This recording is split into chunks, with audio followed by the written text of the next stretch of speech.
አንሷቦቼ አድምጡኝ በርጋታ እንደ እስራኤሎቹ ከመሪም ልጅ ኢሳ እንደተጣሉት የማታ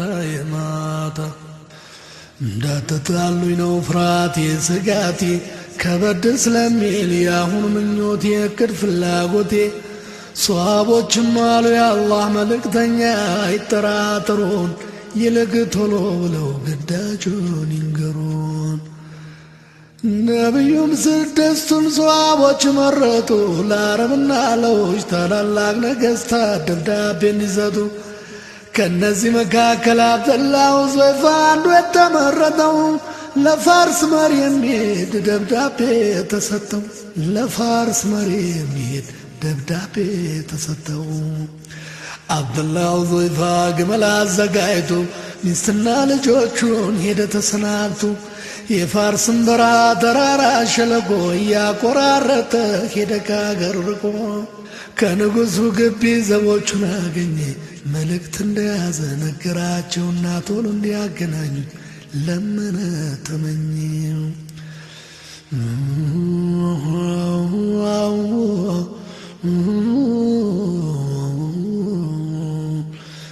የፋርስ ኃያል መሪ በተሽቆጠቆጠ ካባ አምሮ ሸልሎ አብደላህ ሑዘይፋን መናኛ ባላገር የአረብ ዘላን መስሎ ፊት ለፊት ተያዩ።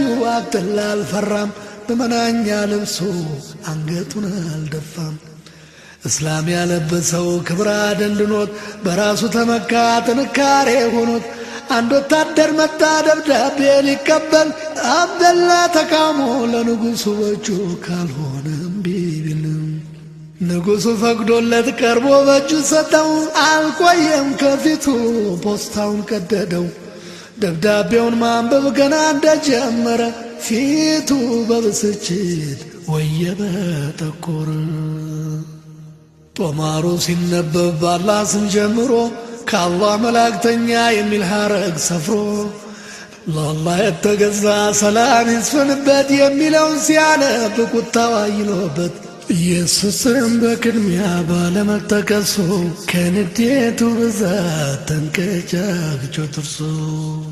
ባሪያዬ ነበር እንዴት ቢደፍሬ ነው እያለ ደነፋ ማንጎበዝ ያዘው። ንዴቱ በረታ ሲቃ ተናነቀው ወረቀቱን ቀዶ ቦጫጨቀ ጣለው። የነቢ ደብዳቤ እንዲህ ሲሆን አይቶ አብደላህ ተመኘ ሞትም ቢሆን ከቶ። ግመሉ ላይ ወጣ ጉዞውን ቀጠለ ጨርቄን ማቄን ሳይል እየተቻኮለ።